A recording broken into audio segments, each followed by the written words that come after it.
Today I went flying for the very first time, and saw the country would soon be fighting in. It was suggested that it would be worthwhile for me to gain a better understanding of the terrain if I was to see it from the air, so I volunteered to help some of the RAF transport lads deliver supplies via parachute from the Dakota. Me and a chum Harry went up with 3 members of the crew and headed south over the Irrawaddy and Mike Tiller region. Having never flown, I really didn't know what to expect. At first, it was a surreal experience.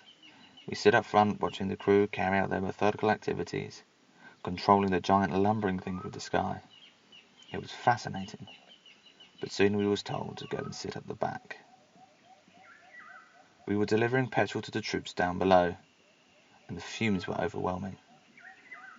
The novelty of flying soon wore off. Harry wasn't fazed at all. He stood in the door with one of the ergs and was marvelling at the view, pinpointing the terrain and various hills and turns in the Irrawaddy River. He even spotted the track that we would be taking when we advanced next. Thankfully, it was only a short flight, and we were soon over the drop zone.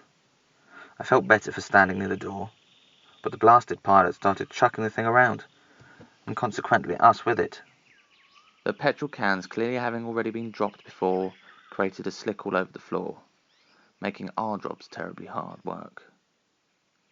I was relieved to feel the plane turn back towards home, only to learn that we were circling to do another run over the drop zone. The corkscrew maneuver continued until everything inside was out. We did this 10 times. I'm afraid I got terribly airsick. The ergs were well-oiled machines, throwing supplies out with such precision I couldn't help but admire them. They would make good rugger players. One of the crew took one look at me, and the shade of green I had turned, and told me to go up front. Sadly, this didn't help matters, as I could see what we were facing. Tall, green, mountainous valleys either side of us. It was like being in a Big Dipper.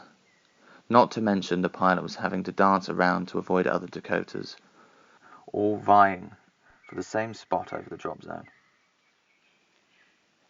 He explained that each crew would race to drop their load so they could get back sooner. They were missing out on valuable beer drinking time. I thought then how the other half lived.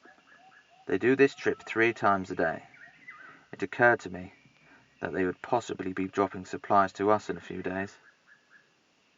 I was actually pleased to get back to Earth, to my little basher, and have a little wash, despite the water shortages. I even managed to catch up on my letters. Harry came round earlier to find me. I thought to see if I had recovered. He looked as bad as I did earlier. I thought his malaria had returned. He had just heard our Dakota and crew, among 3 other planes, had been jumped by Japanese fighters and had been shot down. They were so low delivering their supplies, they didn't have a chance to bail out. All planes and lives were lost. Poor Harry was terribly shaken, and it's upset me somewhat. Victory seems all too distant still.